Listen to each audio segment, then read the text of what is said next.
రాజమండ్రిలో sand mafia రెచ్చిపోతోంది. అధికారుల నిర్లక్ష్యం వల్ల ఉచిత ఇసుక పథకానికి తూట్లు పొడుస్తున్నారు అక్రమార్కులు.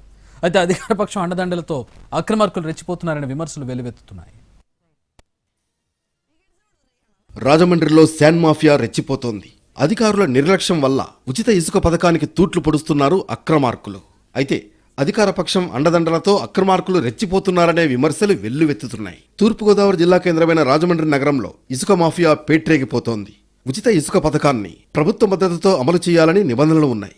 కానీ కొందరు నేతలు, అధికారులు అక్రమార్కులతో కుమ్మక్కయ్యారనే ఆరోపణలు వినిపిస్తున్నాయి. గోదావరి నదీ తీరంలో అనుమతించిన 8 ర్యాంపులకు అదనంగా మరో 8 ర్యాంపుల్లో అక్రమంగా ఇసుక తవ్వకాలు జరుగుతున్నాయి.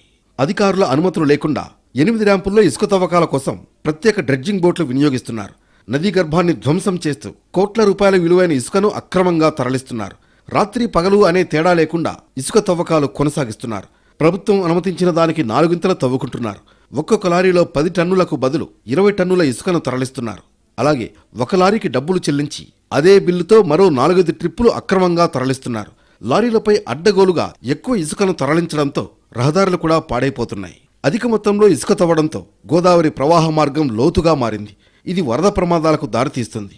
రక్షణ గట్టులపై కూడా ఈ తవ్వకాల ప్రభావం పడుతుందని ఈ ప్రాంత ప్రజలు ఆందోళన వ్యక్తం చేస్తున్నారు. ఇసుక తవ్వకాలను పర్యవేక్షించాల్సిన అధికారులు ఎమ్మెల్సీ ఎన్నికల హడావుడిలో పడి పట్టించుకోలేదు. ఇప్పుడు ఎన్నికలు ముగిసినా బాధ్యులపై చర్యలు తీసుకోవడానికి అధికారులు వెనకాడుతున్నారని మండిపడుతున్నారు స్థానికులు. రాత్రి వేళల్లో నిబంధనలకు విరుద్ధంగా గామన్ వారధికి సమీపంలో డ్రెడ్జింగ్ జరుగుతోంది.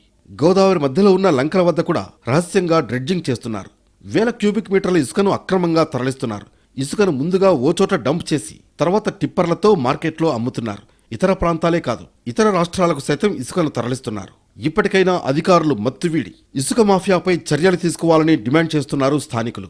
ఉచిత ఇసుక పథకం సక్రమంగా అమలయ్యేలా చూసి ప్రభుత్వం ఆశయాన్ని నెరవేర్చాలనే అభిప్రాయం వ్యక్తమవుతోంది.